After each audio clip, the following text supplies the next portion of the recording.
Konbawa, Pat Tokuyama here, creator of the Japanese Cooking Club, as well as this All Day I Eat Like a Shark YouTube channel where I help make plant-based Japanese food simple.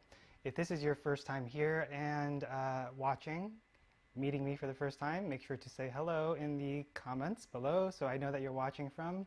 Also let everybody know where you are watching from. Be curious to see where you're located and tuning in from. So today what we're going to be doing is one dish, actually, so we're going to keep things really simple today. And actually, let me go ahead and get my backups going. Gotta make sure that I always have a backup camera. Backup recordings is what I meant. I did tease the live stream today, what we were going to be making on my Instagram. If you guys saw that, make sure to follow me, Japanese Cooking Club. At Japanese Cooking Club is my Instagram, if you guys are on that platform. If you saw that, maybe you have somewhat of an idea of what we're making today. So before we do that, I guess this is going to be somewhat of a quicker recipe for curries because we're actually going to be cheating. As you guys know, some of the dried goods have been very difficult to source at the supermarket. Fortunately, some of them I have been able to order online, and that's what I shared with you last week. Some of the places that I've been able to order dried foods, bulk ingredients, for example, beans and grains. So if you haven't had a chance, make sure to check out that video from last week. I'll also link it in the description below. And oh yeah, by the way, today is day 3 of our live plant-based series. Not necessarily Japanese themed, but the last couple days we have been a little bit more Japanese focused, including today. Sort of. So I actually shared this ingredient with you guys on the Instagrams, and you might know what this is, which is it's curry powder. And we're not going to be using this curry powder. We're actually going to be making our curry from scratch. And if you've never done that, it's not as intimidating as you might think. And the only thing that might be a little bit more of a barrier to somebody who's never made curry before is buying all the spices. So I did sort of an unboxing last week with all of the spices that I bought from Spicewalla. I got some of them right there. We're actually not going to be using any today, but pretty much 3/4 of my cabinet, all of my spices are Indian spices. Not 3/4, probably about half. And I should probably show you guys someday because it's a pretty big collection because I cook a lot of different types of cuisines. Indian food is one of my favorites, and I have pretty much all the spices that you would need to cook Indian curry, including the one that we're doing today. And even though we're not using Japanese curry powder like this curry actually tastes like Japanese curry. And if you've never had Japanese curry before, one way that you can try it is with curry powder like this one. Or you can try this recipe that we're going to be making today, or you can try it from a boxed mix, which is what I used to use. A lot of people use that because it's very convenient. It's not necessarily the healthiest thing for you, which is why I don't use that as much as I used to, but that's also something you can consider trying. So let me know in the comments if you guys have ever made Japanese curry before, or any type of curry. A couple weeks ago I made some Thai curry. And before that, I made a few Indian curries, and I think I did a live stream. Yeah, I showed you guys how to use harissa, which is a spicy chili paste, and we made some lentils. I guess that could be called a curry. And yeah, so curry is something I enjoy pretty much every month at least. I cook some sort of curry. And yeah, enough with the chat. Just gonna get into the little training for today. So today is day 3, like I mentioned. Make sure to say hello if you're just joining us. What we're going to be talking about is a few of my tips for making curry. If you haven't yet joined my community, plant-based Japanese foods made simple, make sure to request access there, alldayeat.com/go/community. Take you right to that page. And I wanted to get into a bit of a discussion. Where did they go?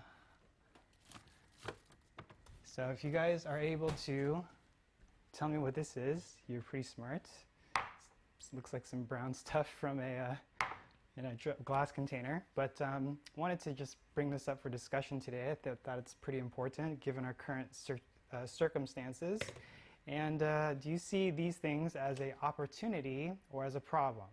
So I think if it was maybe like 5 or 6 years ago, actually just over 3 years ago, so around 2015, when I used to eat the standard American diet. If you guys have heard of that before, standard American diet is lots of meat and dairy and not too many vegetables. It's what I used to eat growing up. Well, I think that's what a lot of people used to eat. There's nothing good or bad about it. It's just the way things were. And this would have been a problem for me because the way that I used to feel about food is that I would not have felt like a meal was complete without having some sort of meat or fish or dairy in it. So, you know, like a piece of steak, a piece of hamburger, piece of fish, eggs. I ate a lot of eggs before. And this is, of course, prior to me becoming more plant-based like I am today. So I'm sure you guys have heard there's a lot of issues with our food supply, at least in the US, where we are not able to access, you know, our normal plethora of options that we normally have in the supermarket. If you guys have gone recently, there's been a lot of things that are out of stock.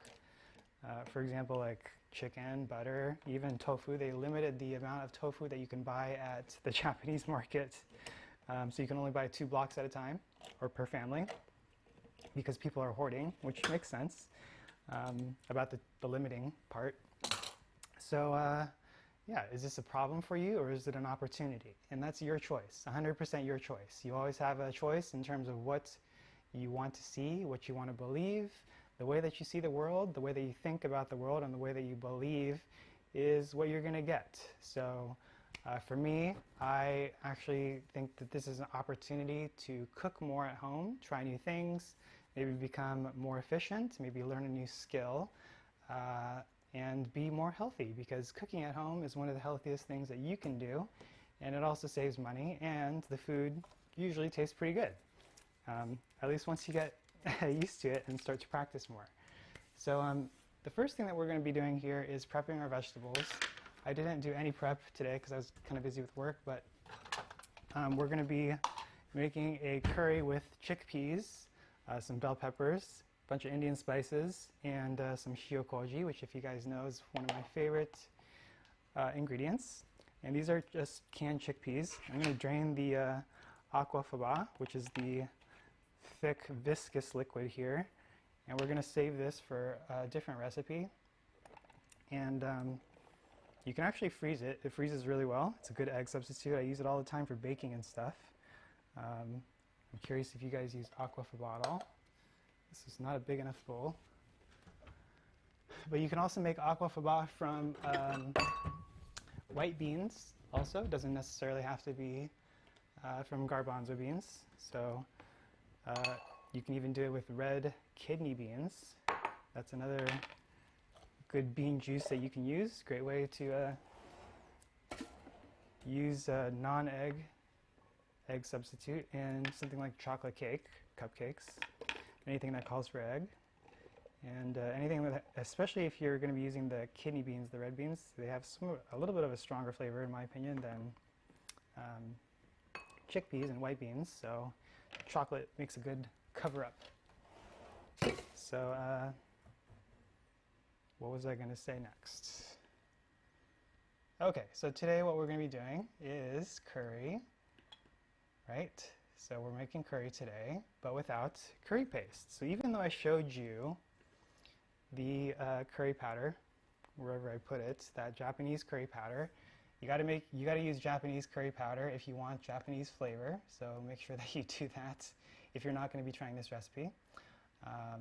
And these are the ingredients. So if you guys want to refer to this, or make sure to subscribe to the YouTube channel, All Day Like a Shark, where I make plant-based Japanese food simple. And you can get the replay there. High definition, of course. Facebook doesn't have high definition, unfortunately, for video, at least not right now. So this is going to be roughly about 3/4 pound dried chickpeas.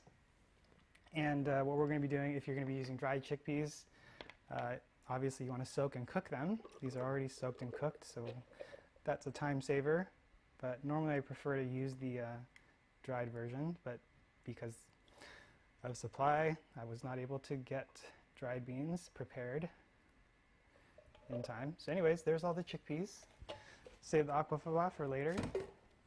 And the next thing that we're going to do is use red bell peppers. So these are actually roasted bell peppers, so we don't need to cook them. It's going to save us a little bit of time there, but not really, because I have some other bell peppers that we still need to cook. But if you wanted to just use one color or whatever, you can just do that. These were frozen, and I defrosted them.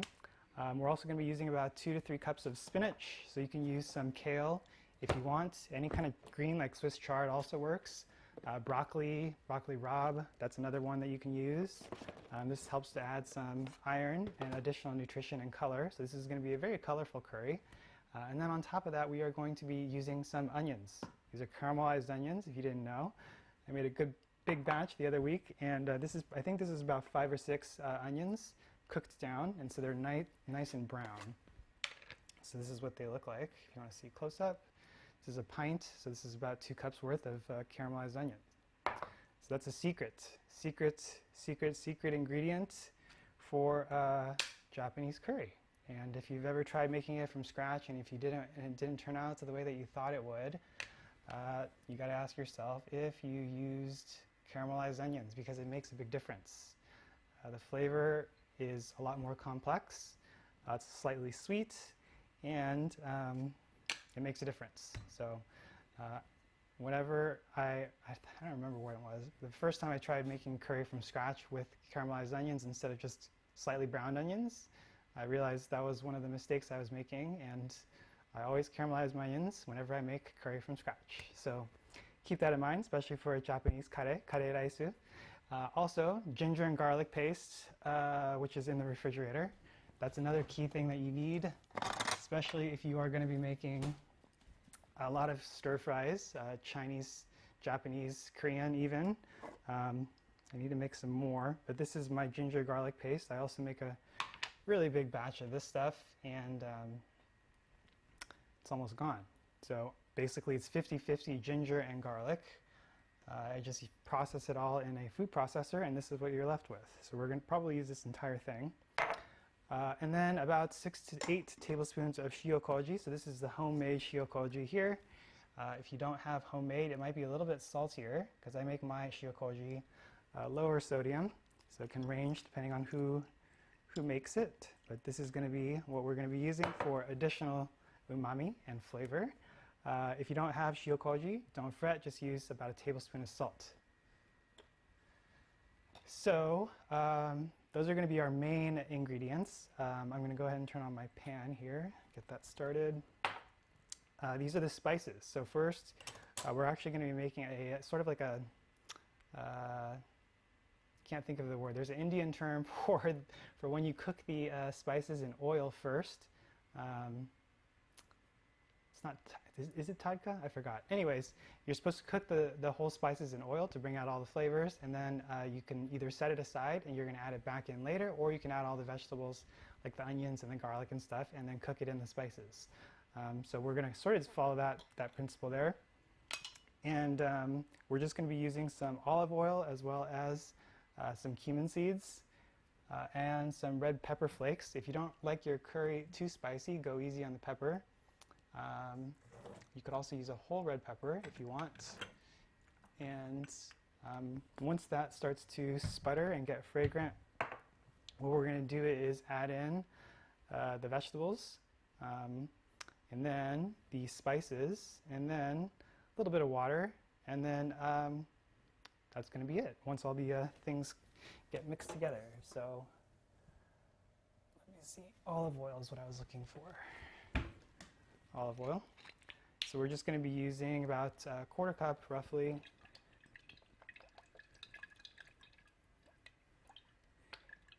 And we are going to cook the cumin seeds. That's what these are right here. We're just going to use about a tablespoon, 2 to 3 teaspoons roughly. This is a teaspoon. I'm just going to put some of these on here.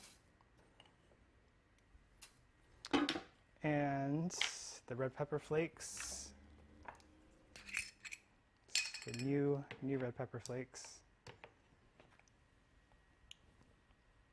Sometimes red pepper flakes aren't that spicy. think I gotta use my knife. How do you guys open your spice bottles? Do you use a knife? It's usually what I do.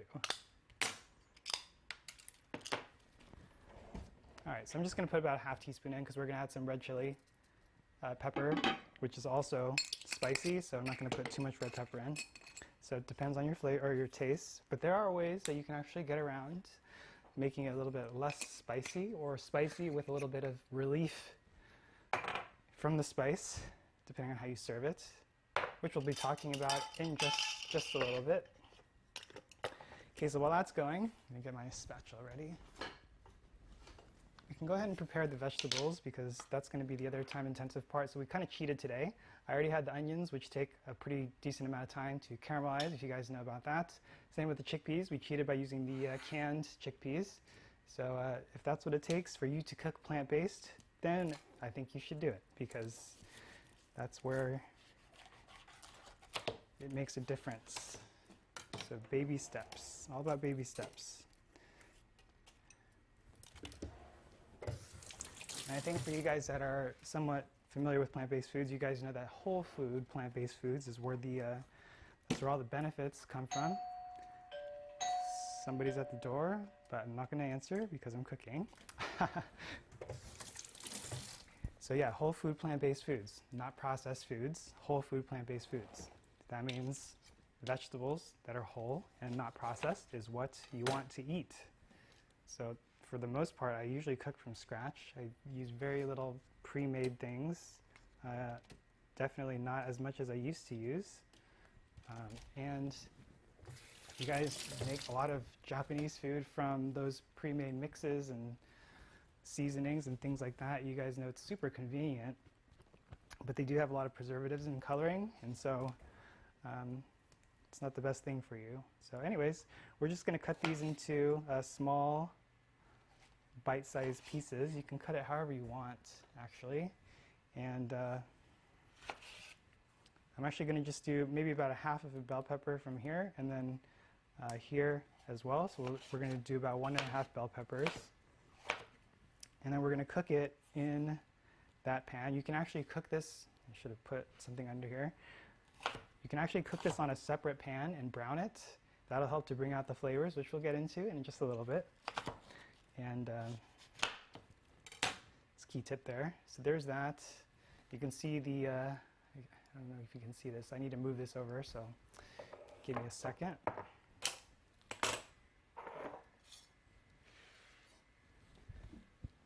It's already smelling nice and cuminy.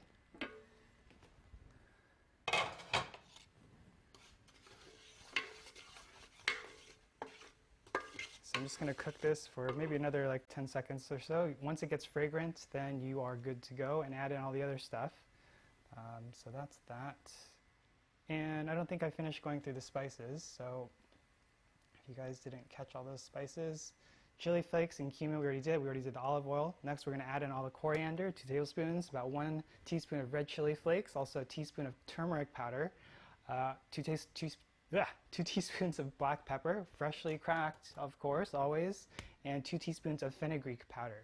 So those are going to be all the spices that we're using, and it's going to be very, very delicious. You guys are going to be in for a treat if you make this, and I highly recommend that you do, especially if you like curry. And obviously we're making a really big batch, so that's going to be plenty of leftovers for us, and this freezes well as well, which is another good thing. I'm going to go ahead and throw these on here.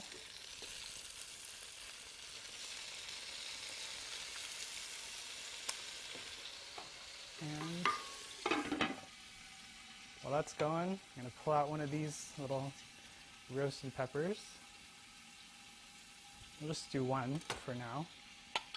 I bought this to make cashew cream pasta, kind of like a Alfredo, but with cashew cream and with roasted red chili peppers. Very delicious if you've never tried cashew cream before.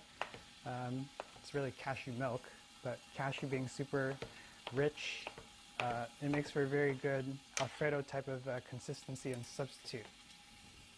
So we're just about done. I'm going to get into some tips in just a second, so I'm going to go ahead and add this back in here. And I'll check in with you guys to see how you're doing comment-wise. I don't know if you noticed, but I'm trying a different setup today, showing your guys' comments for the first time. So hope you guys keeping it PG. If we have inappropriate comments, then we may not be able to do this.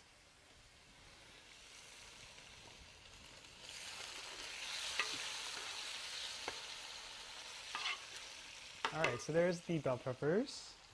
Spinach is going to go in just a little bit.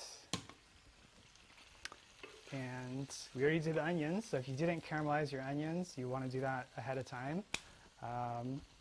So once this starts to brown, then we're going to add in the ginger garlic paste. Let that get fragrant for a few 30 seconds-ish, and then we're going to add in the spices, and then the onions, and then the spinach will go in last, and a little bit of water if you want a sort of a soupy texture. It's up to you. This could also be done as a dry curry if you like that dry texture or consistency. So let me go ahead and pause here for a second and I'll check in with you guys, see how you're doing.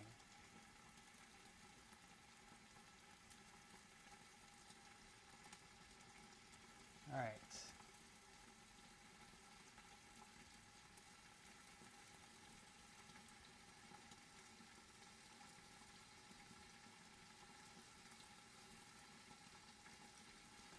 So Mayumi is asking, am I in Japan? No, I'm not in Japan. I'm at home in Orange County.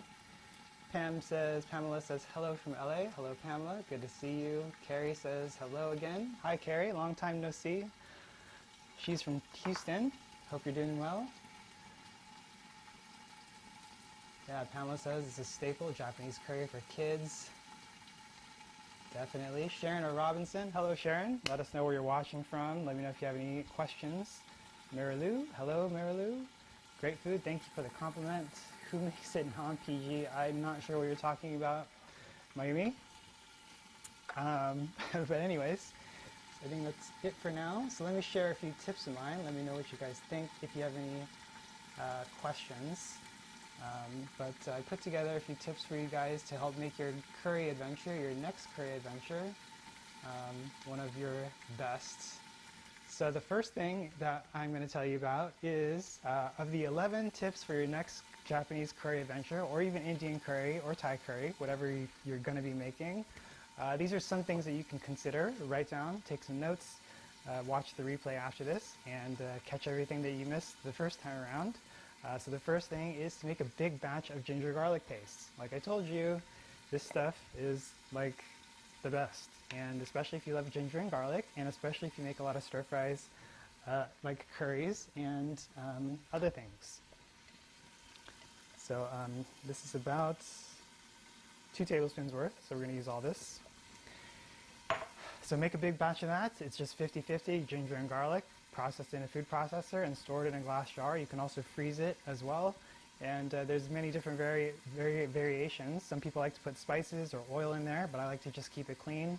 50-50 ginger and garlic. Second thing that you guys should do is use fresh and whole spices. So it looks like somebody's saying ginger garlic. Okay, focus. Need to focus. So use fresh and whole spices. Obviously, if you have old spices because you're not cooking with them often, it's going to affect your flavor because the flavor deteriorates over time. And if you can, obviously whole spices would be the ideal because they haven't necessarily deteriorated, and so they'll maintain their freshness and their flavor factor much longer than pre-ground or powdered spices. So keep that in mind as well. You might need to use a little bit more, and it does make a difference. So if you have spices that are older than like 2 years old, you might want to get some new spices. Make your own spice blends. So I did buy a couple spice blends this past week from Spicewalla, like I shared with you last week. But there's certain things that I think it's always worth trying because everybody has different flavors. And I like variation. I like to try different things. I like to try new things. And once I get tired of making my own blends, I always try to branch out and see what other people are doing. So this has to even do with coffee. You guys know I'm a coffee roaster, so I experiment with blending my own coffees, and it's always fun to go out and try and see what other roasters are doing in their roasters. So experiment with your own spice blends if you haven't tried that yet. you might be surprised, especially if you're using fresh spices. The fourth tip is to go easy on the salt. So you guys know that when you're eating out in restaurants, they tend to season their food well, and if they under-season it, it's not going to taste good, but if they over-season it, it might be a little bit too salty or taste just right, in which case, chances are if you're making food at home, you could probably use a little bit less salt than what is used out in restaurants.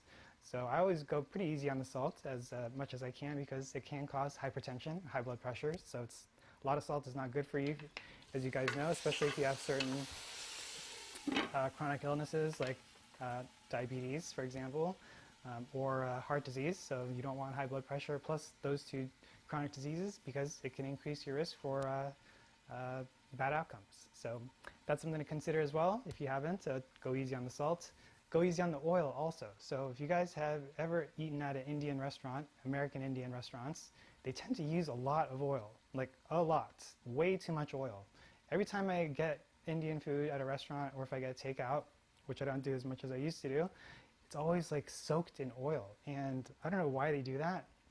When I was in India, traveling around there, I don't remember the curries being soaked in oil, so I don't know if it's an American thing. Could be. Chinese food always comes soaked in oil, I feel like also. And I don't know, you just don't need to use that much. Like for example, we just used about 3 tablespoons worth for about 8 servings, so this is definitely not going to become drenched in oil when you're serving it. So keep that in mind as well. You don't need as much oil as you think because oil is a lot of calories. And if you don't need to eat it, why would you? So let me know what you guys think. Those are my first 5 of the 11 tips for making your next curry adventure a delicious one and a healthier one at that. So this looks pretty nice and brown, and what we're going to do next is put in all of the ginger garlic paste. So I'll pause there for you guys to catch up. I know there's a little bit of a delay usually in the chat. Okay, so as soon as this gets nice and fragrant, we're going to throw in the onions, spinach, Shio-koji, and then all of the spices. So you're going to do the onions and then the spices.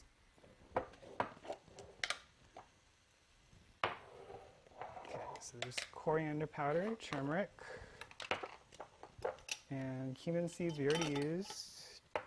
This is fenugreek powder. If you've never seen this before, this is it's just like a off-white opaque powder, red chili powder, spicy stuff. And I think that was it. Pretty sure that was it. Should double check my ingredients. Anyways, this looks nice and spicy. So I don't know if you guys can tell, but it's slightly browned. Maybe let me change the angle for you. So there's a little bit of browning there, which helps to bring out the flavor, richness, and if possible, that's what you want for the best curry flavor. So there's that. So I'm going to put in about 1/4 of this. That's going to be about a 1/2 cup of caramelized onion. Obviously you can use however much you want, but that's a pretty good amount. It's going to be about 1 onion, 1.5 onions, maybe 2 onions worth from here. So there's that. And we're going to also add in all the spices. Let me go back to my spice list. Make sure I put in the right amount. So we're going to do 2 tablespoons of coriander powder. There's 1, 2, and 1 teaspoon of red chili, 1 teaspoon of turmeric, teaspoon of the red chili, teaspoon of the turmeric, and then the fenugreek, 2 teaspoons of the fenugreek, and then 2 teaspoons of the freshly cracked black pepper. Fenugreek's got a very unique flavor. If you guys like chicken tikka masala, probably like fenugreek, at least the leaves, and black pepper. sure to get these nice and fragrant.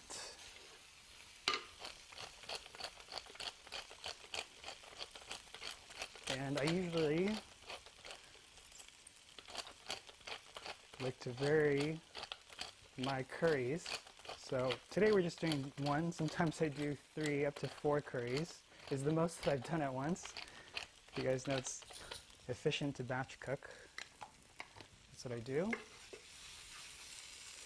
Alright, so there's the spices mixed in here. Now it really smells like a curry. So let this go for about 15-20 seconds longer. It smells delicious.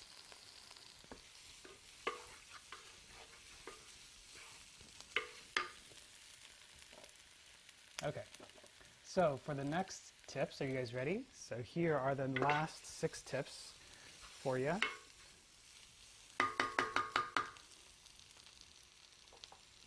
We'll dump in those chickpeas and the spinach.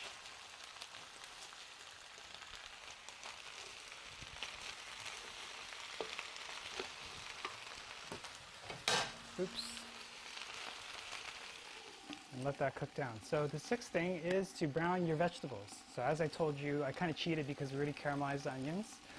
And then we sort of browned the vegetables in the seed and oil mixture at the very beginning, and that helps to bring out additional flavor as opposed to just lightly cooking them.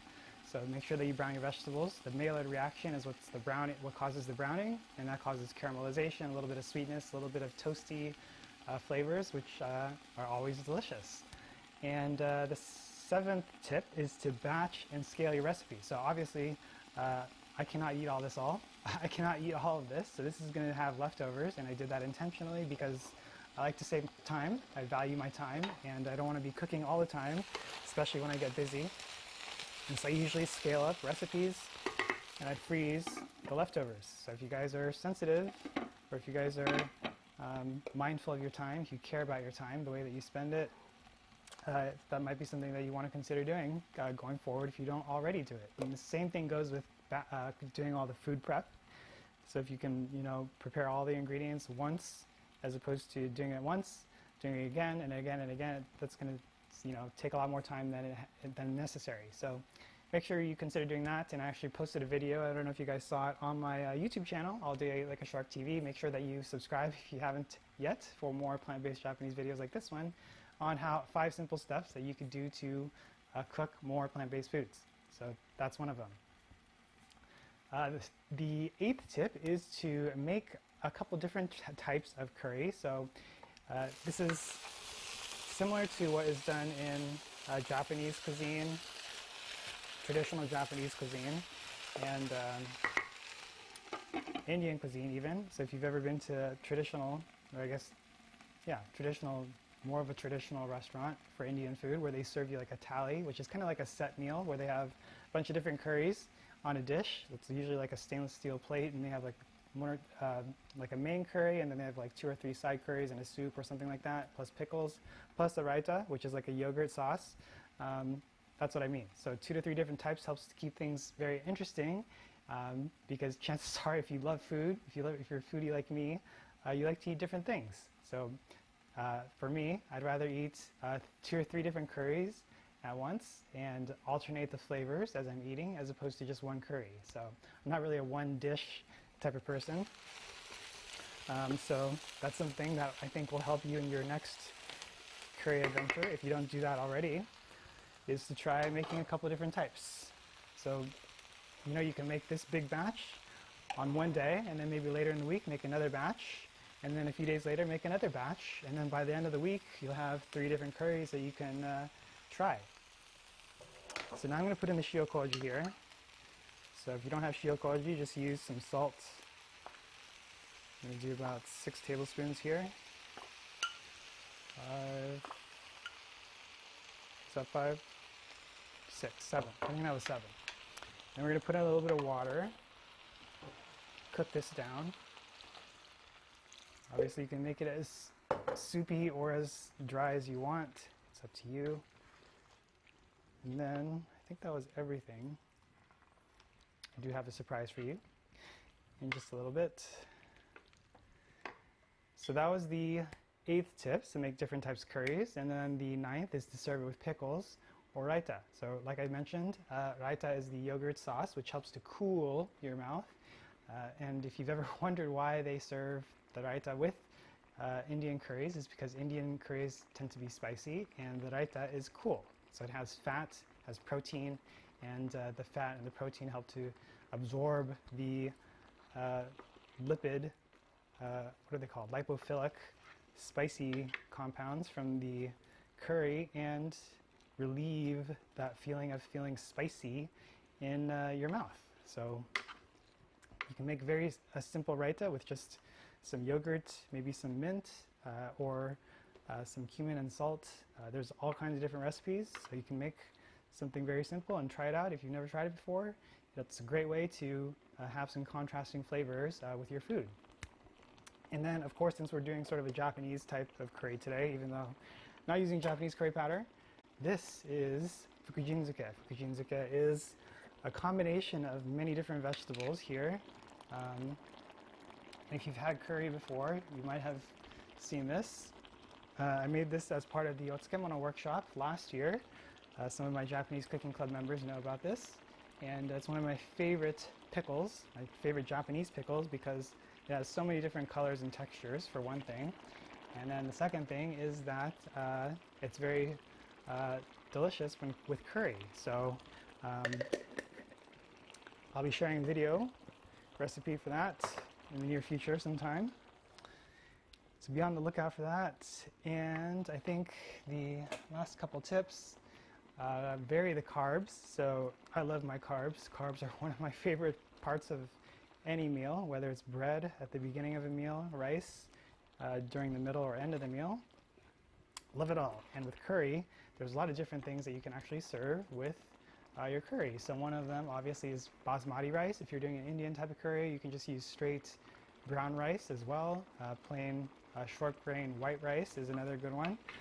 If you're doing more of an Indian theme, you can do chapati, which is like a whole wheat flatbread. You can also do pita if you want. You can do naan, which is also very simple to make. If you're doing like a Thai curry, you can do jasmine rice, white rice. You can even do sticky rice if you want. So make sure that you switch all of those things up so that you stay inspired and enjoy all of your food. And then the last tip that I had for you was to just make more curry, because the more curries that you make, chances are you're going to find something that you love, just like this particular dish, and you're just going to continue to want to make more curry when you find that you can make delicious curry. At least that's how it works for me. I don't know about you guys. And yeah, so those are my 11 tips. And let me know what you guys think for your next curry adventure. If any of those were helpful to you, let me know in the comments which one you think you'll try first. Or if you have any additional tips that I missed, also let me know as well. I don't know everything, but with what I do know, I share with you guys, and hopefully it's helpful. So I'm going to go ahead and pause here for a second. If you haven't yet, make sure to subscribe to my YouTube channel, allday8.com/go/YouTube, for plant-based Japanese food made simple, like today. All right, so this is just about done. I think I put everything in there that I should have. Think so. You guys can let me know if I missed anything. And I'm going to check in with your chat comments right now.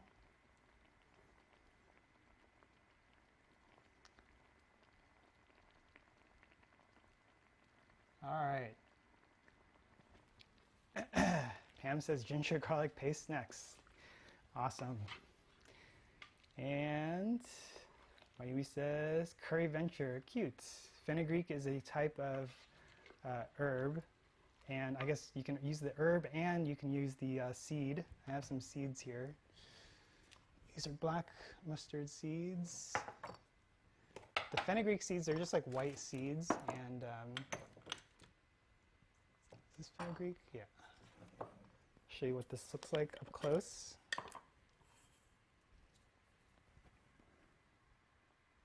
So these are fenugreek seeds. You can also use the leaves, which are obviously the dried leaves, but these are the seeds.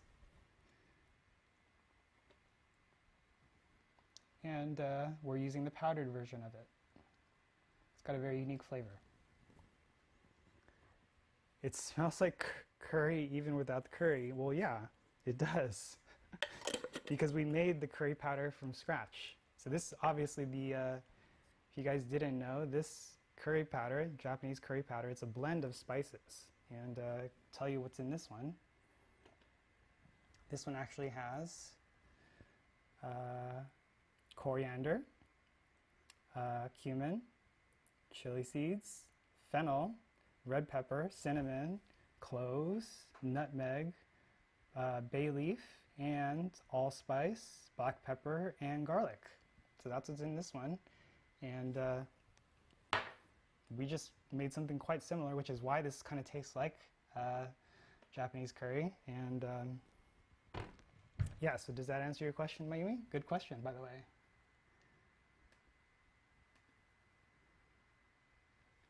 She says she's gonna eat it all. Are you? Are you? Maybe I should charge. So, oh yeah, you can actually, I don't know if I said this or not, but you can actually, I'm gonna put in a little bit more. You can use kale. I did say this, yeah. So whatever greens you got on hand, this is a pretty versatile dish. Like I mentioned, it's very colorful, so if you can, use some red bell pepper, some yellow bell pepper, and some greens. And then, of course, as soupy as you want it to be. You may need to adjust the salt. Like I said, this is homemade Shio-koji, so the store-bought tends to be a little bit on the saltier side, so you might need to use a little bit less. But always taste as you cook. As you guys know who cook a lot, always taste your food to make sure that it's seasoned. Everybody's got different tastes. It's one of the things you got to do.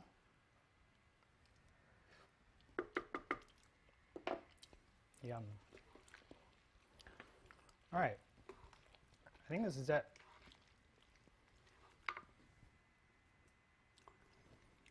So, not too bad. About 45 minutes. This is going to be good for the rest of the week. I got some other curries that we're going to be eating. Probably going to make a spinach curry because I feel like eating some spinach, as well as using my panch paran, which is an Indian spice mix. One of my favorite recipes. Maybe I'll make that with you guys later this week. But I'm curious, let me know what you guys think. If you enjoyed this video, if you enjoyed this video training, if you want to see more plant-based Japanese cooking videos like this one, subscribe to my YouTube channel if you haven't already. Give me some feedback in the comments right now. Show me some thumbs ups or some hearts if you loved it as much as I do. I mean, I love you guys for joining, so thank you for that. Appreciate it. And I wish I could share this with you guys, and I am.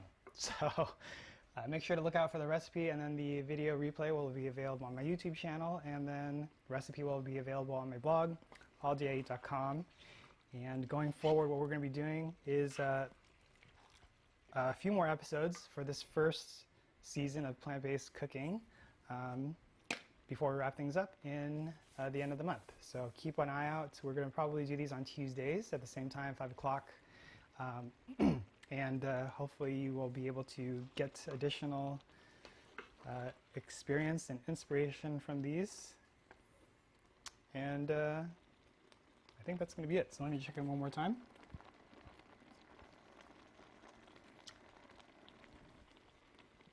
Sharon says it looks yummy. Mayumi says thank you. Chandika says looks great.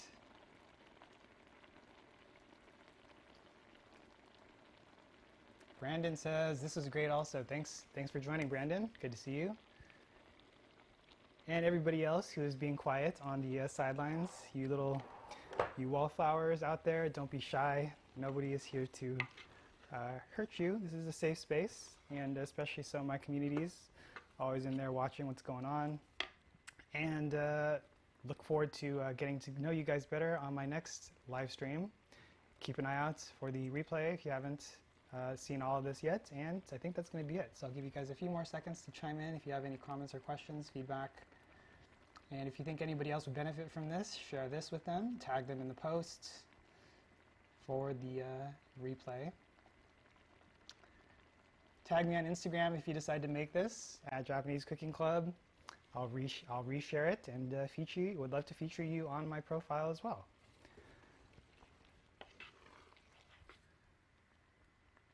All right. Chandika says perfect. Mayumi says ha ha. All right. Thanks guys. I will see you in my next video and have a good rest of your week. And thanks for joining. Talk to you later. Take care. Bye bye.